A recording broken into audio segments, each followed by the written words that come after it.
भौजी समा राम राम। राम राम। इतना जबरदस्ती क्यों राम राम करता है? तो चलिए देखिए आज मेरे साथ देखिए पुष्पा अम्बेडकर नगर और पुष्पा भाभी का हाल चाल बा।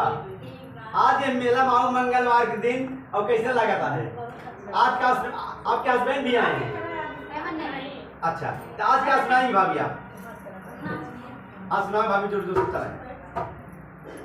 अरे मोर कोई रिनिया बेचारी चूड़िया पहिरा जनवारी, मोर कोई रिनिया बेचारी चूड़िया पहिरे जनवारी, मोर कोई रिनिया बेचारी चूड़िया पहिरा जनवारी, मोर कोई